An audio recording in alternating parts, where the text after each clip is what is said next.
हम लोग अपना टॉपिक पढ़ रहे थे हाइड्रोस्फीयर, और हाइड्रोस्फीयर के अंदर हम लोगों ने कुछ बातें भी डिस्कस किए थे, है ना।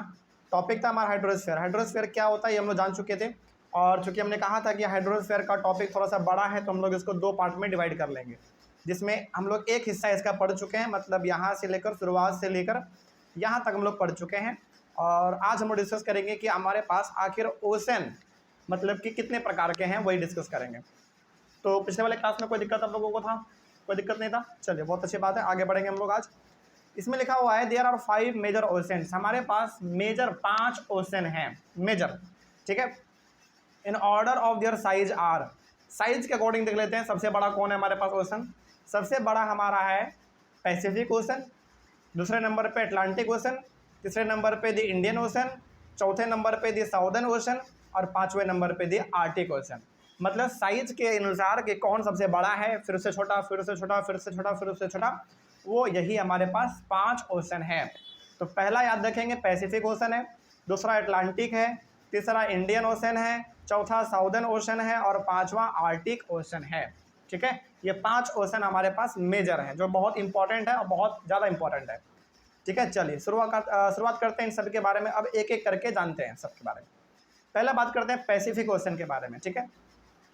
It is the largest ocean in the world. पूरी दुनिया में सबसे बड़ा ओशन यदि कोई है तो वो पैसिफिक ओशन ही है, ठीक है। आगे, it is spread over 1/3 of the earth. मतलब ये लगभग धरती के 33% तक ये अवेलेबल है। इसका मतलब बहुत सिंपल सा कि यदि पृथ्वी आपका 100% है और 100% में 33% इसका पानी फैला हुआ है, सोच लो, इसको आप ऐसे समझो, ठीक है। मतलब सबसे ज़्यादा, आप सिंपली इसको ऐसे समझो कि सबसे ज़्यादा पानी यदि कहीं पर है तो वो कहाँ पर है? पैसिफिक ओशन में है, ठीक है। आगे, Mariana trench the deepest part of the earth lies in the Pacific ocean. हमने आपको बताया था कि दुनिया का सबसे गहरा जगह पानी में यदि कहीं पर है, पानी में यदि कहीं पर है तो वो कहाँ पर है? पैसिफिक ओशन में ही है। और पैसिफिक ओशन बहुत बड़ा है, वहीं पे हमारा पैसिफिक ओशन में एक जगह है छोटा सा, उसी का नाम है मरियाना ट्रेंच। और ये मरियाना ट्रेंच दुनिया का सबसे गहरा वाला जगह है पानी के अंदर। और हमने आपको बताया था लगभग ये कितना है? 11,000 के आसपास इसका फीट है, सॉरी फीट नहीं, मीटर। मतलब मरियाना ट्रेंच जो है वो लगभग 11,000 मीटर गहरा है। इसका मतलब है कि समुद्र का जो ऊपर वाला हिस्सा है, ऊपर का लेयर जो है, वहाँ से लेकर नीचे आप कितना दूर चल जाओ? 11 किलोमीटर चल जाओ, इतना ये ज़्यादा गहरा है। तो बहुत बड़ी बात है ये। 11,000 मीटर और किलोमीटर में चेंज कर लेंगे तो कितना हो जाएगा? 11 किलोमीटर, ठीक है। चलिए आगे बढ़ते हैं। तो ये जो हमारा मरियाना ट्रेंच है, मतलब कि दुनिया का सबसे गहरा जगह पानी में यदि कहीं पर है तो वो पैसिफिक ओशन में है, जगह का नाम है मरियाना ट्रेंच, ठीक है। आगे, it is almost circular in shape. ये लगभग गोल आकार का है। मतलब यदि आप पैसिफिक ओशन को देखेंगे तो ये लगभग गोल जैसा दिखता है। वर्ल्ड मैप में जब आप इसको अभी देखेंगे तो गोल जैसा दिखता है। Asia, Australia, north and south America surround it. सोचो, मतलब Asia, Australia, north and south America, लगभग ये इन सारे जगह नहीं, बेसिकली ये सब कॉन्टिनेंट को पैसिफिक ओशन घेरता है। लगभग इसके चारों तरफ पैसिफिक ओशन देखने को मिलता है। अगला है अटलांटिक ओशन। चलिए इसके बारे में भी देख लेते हैं। It is the second largest ocean in the world. दुनिया का सबसे बड़ा, और दूसरे नंबर पे यदि कोई आता है तो वो कौन सा है? अटलांटिक ओशन है, ठीक है।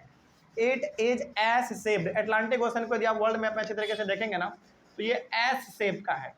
एस फॉर शीप जो है ना, उस शेप का ये है, ठीक है। It is surrounded by the North and South Americas on the western side and Europe and Africa in on the eastern side.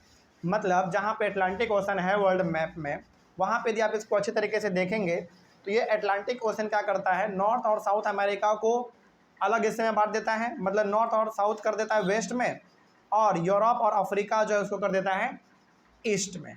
मतलब आप वर्ल्ड मैप में देखो, जहाँ पे नॉर्थ अमेरिका, उसके नीचे जो साउथ अमेरिका का है, उसके बगल में अफ्रीका है, उसके बगल में फिर आपका यूरोप है, एशिया, ये सब।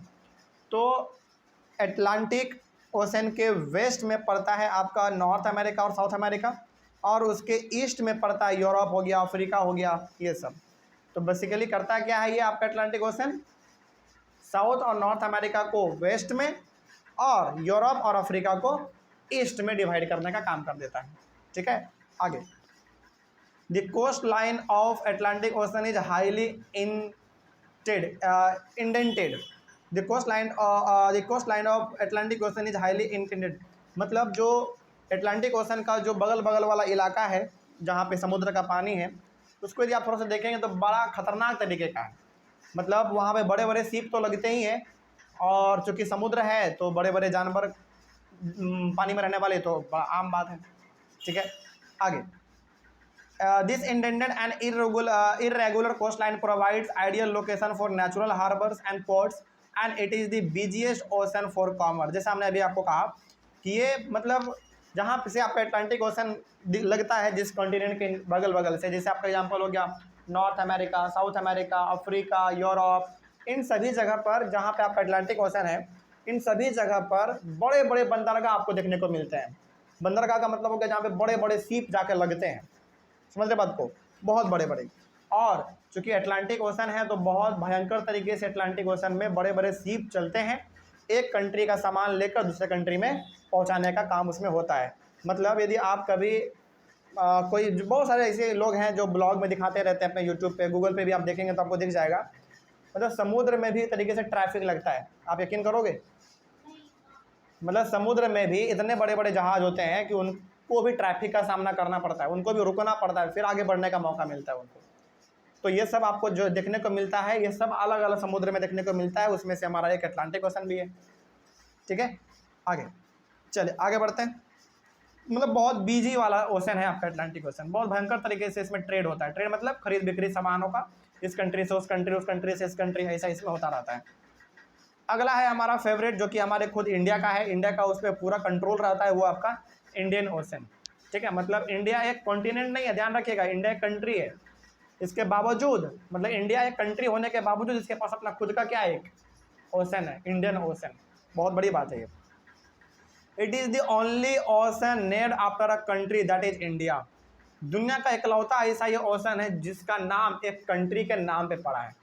जैसे इंडियन ओशन हम बोलते हैं तो ओशन बोलने से आप क्या वर्ड इस्तेमाल करते हैं, इंडियन, मतलब किसका है, इंडिया का है। कोई ऐसा दूसरा समुद्र या फिर कोई भी ऐसा ओशन नहीं है जो किसी कंट्री के नाम पे रखा गया हो। इकलौता हमारा कोई ओशन है तो वो इंडियन ओशन है जो इंडिया के नाम पे रखा गया है। क्यों? क्योंकि इंडिया का है वो, इंडिया का उस पर कंट्रोल है, इंडिया का जो नेवी है उस पर वो पहरा करते रहता है कि कौन इधर आ रहा है, कौन इधर से बाहर जा रहा है, सब वो सब निगरानी करते रहता है। यदि ऐसा नहीं करेगा तब तो कोई भी आके समुद्र के रास्ते से हमारे कंट्री पे हमला कर देगा, लेकिन ऐसा हो नहीं सकता है क्योंकि हमारे नेवी वहाँ पे भयंकर तरीके से देखते रहते हैं कि कौन आ रहा है, कौन जा रहा है, सबका एकदम पूरा जायजा उन लोगों के पास होता है। तो ये एक ऐसा इकलौता ऐसा ओशन है जो किसी कंट्री के नाम पे इसका नाम रखा गया है, वो कंट्री आपका है इंडिया, और समुद्र का नाम हो गया इंडियन ओशन। ठीक है, आगे। Its shape is almost triangular. इसके शेप को यदि आप अच्छे से देखोगे तो लगभग ट्रायंगल के शेप का आपको नजर आएगा, मतलब 3 साइड टाइप ट्रायंगल जैसा आपको लगभग दिखेगा। It is bounded by Asia in the north, Africa in the west and Australia in the east. अब ये जो आपका इंडियन ओशन है ये भी 3 कॉन्टिनेंट को टच करता है। पहला जो है वो एशिया को टच करता है, दूसरा अफ्रीका को, अच्छा एशिया को टच करता है किधर, नॉर्थ में, ओके, अफ्रीका को टच करता है वेस्ट में, और ऑस्ट्रेलिया को टच करता है किधर, ईस्ट में। समझ में आ रही है बात? तो ये हो गया हमारा इंडियन ओशन के बारे में पूरा का पूरा A to Z जानकारी। चलिए इंडियन ओशन हो गया हमारा खत्म। अगला है दी साउदर्न ओशन। चलिए चूँकि नाम से ही इसमें जुड़ा हुआ है साउदर्न, साउदर्न मतलब साउथ, कहाँ पे होगा वर्ल्ड मैप में, कहाँ पे होगा ये, साउथ में होगा। ऑब्वियस ही बात है, साउथ में कौन सा कॉन्टिनेंट पड़ता है बताओ, एंटार्क्टिका, एंटार्क्टिका पड़ता है। तो ये बताओ कहाँ पे होना चाहिए, एंटार्क्टिका के आसपास होना चाहिए, बस वही बात यहाँ पे लिखा हुआ है, देख लो। The southern ocean is around Antarctica, मतलब कि जो साउदर्न ओशन है ये कहाँ पर है, एंटार्क्टिका के पास है। क्योंकि एंटार्क्टिका अभी यदि आप ध्यान से देखेंगे वर्ल्ड मैप में तो साउथ में पड़ता है, और इस समुद्र के नाम में ही लगा हुआ है साउदर्न ओशन, तो ऑब्वियस ही बात है एंटार्क्टिका के पास ही होने वाला है, और एंटार्क्टिका के पास ही है ये। ठीक है, आगे। It is sometimes referred to as the Antarctic Ocean. कई बार हम लोग इसको एंटार्क्टिक ओशन के नाम से भी जानते हैं, पता है क्यों, क्योंकि एंटार्क्टिका के पास है इसीलिए। तो कोई यदि आपको बोले कि बताओ साउदर्न ओशन को हम लोग कई बार एंटार्क्टिक ओशन के नाम से क्यों जानते हैं, तो सिंपल से बताइएगा कि साउदर्न ओशन को हम लोग एंटार्क्टिक ओशन के नाम से इसलिए जानते हैं क्योंकि वो एंटार्क्टिका के पास पड़ता है, सिंपल सी बात, ठीक ना। आगे। It extends northward to 60 degree south latitude, मतलब ये नॉर्थ वर्ड, मतलब ये नॉर्थ तक फैला हुआ है। कहाँ तक? नॉर्थ की ओर फैला हुआ है 60 डिग्री साउथ लैटिट्यूड तक। कहने का इसका सिंपल सा मतलब आप इसको ऐसे समझ लो कि लगभग ये पूरा का पूरा एक तरीके से आप बोलो तो साउथ पूरा कवर कर लेता है ये। जैसे आपका अटलांटिक जो है ना, वो पूरा का पूरा ये कवर कर लेता है। बस आप इसको ऐसे समझ लो। चलिए आगे बढ़ते हैं। उसके बाद एक जो लास्ट हमारा बच रहा है वो है आर्टिक ओशन। चलिए इसके बारे में भी समझ लेते हैं क्या है। अच्छा पहले तो एक बात बताइए, चूंकि ये आर्टिक ओशन है तो क्या आपको ये नज़र नहीं आ रहा है थोड़ा बहुत कि ये आर्टिक सर्कल जैसा कुछ होगा? और आर्टिक सर्कल आपको पता है कहाँ पे होता है? नॉर्थ पोल और साउथ पोल पे होता है। लेकिन ये आर्टिक ओशन कहाँ पे होगा, जरा उसके बारे में देख लेते हैं। देखो, it is located with in the Arctic circle. पहला बात तो समझ में आ गया कि अच्छा आर्टिक ओशन है तो पक्का ये आर्टिक सर्कल के पास ही होगा। लेकिन कौन सा आर्टिक सर्कल, नॉर्थ वाला या साउथ वाला? It surrounds the North Pole. कौन वाला? नॉर्थ वाला। मतलब कि वर्ल्ड मैप में जब आप नॉर्थ की तरफ जाएंगे तो वहां पे आपको देखने को मिलेगा आर्टिक ओशन। आपके सामने वर्ल्ड मैप है, देख लीजिए वहां पे। क्या ऊपर में आपको दिख रहा है आर्टिक ओशन लिखा हुआ? बिल्कुल। तो ध्यान रखिएगा आर्टिक सर्कल दो जगह पर है, एक नॉर्थ पोल पे और एक साउथ पोल पे। तो ये साउथ पोल का बात नहीं हो रहा है, ये कहाँ का बात हो रहा है? नॉर्थ पोल का बात हो रहा है, ठीक ना। आगे, it is connected with the Pacific Ocean by a narrow stretch of shallow water known as Bering Strait. अब ये जो आपका आर्टिक ओशन है ये पैसिफिक ओशन से जुड़ा हुआ है एक छोटे से रास्ते के थ्रू, उसका नाम है बेरिंग स्ट्रेट। मतलब ये रास्ता है, छोटा सा रास्ता है, उसी रास्ते को यहाँ पे बोला गया है बेरिंग स्ट्रेट। तो यदि आप ध्यान से वहाँ पे देखेंगे तो आपको पता चलेगा कि ये पैसिफिक ओशन से पूरी तरीके से कनेक्टेड है, और वो भी एक बहुत ही छोटे से रास्ते के थ्रू वो है आपका बेरिंग स्ट्रेट, ठीक है। आगे, it is bounded by north coast of North America and Eurasia. ये लगभग नॉर्थ अमेरिका और यूरेशिया का मतलब हमने आपको बताया था, जो हिस्सा यूरोप और एशिया दोनों का हो उसको हम लोग क्या बोलते हैं? यूरेशिया बोलते हैं। तो यहाँ तक ये फैला हुआ है। तो नॉर्थ अमेरिका हो गया, उसके बाद कुछ हिस्सा एशिया का हो गया, कुछ हिस्सा यूरोप का हो गया, यहाँ तक ये हमारा आर्टिक ओशन फैला हुआ है, ठीक ना। चलिए इस तरीके से हमारा ये टॉपिक भी कंप्लीट होता है। अगला है हमारा टॉपिक एटमॉस्फेयर। इसको हम लोग अपने अगले वाले क्लास में डिस्कस करेंगे, ठीक है ना। चलिए मिलते हैं हम लोग अपने अगली क्लास में। Thank you very much.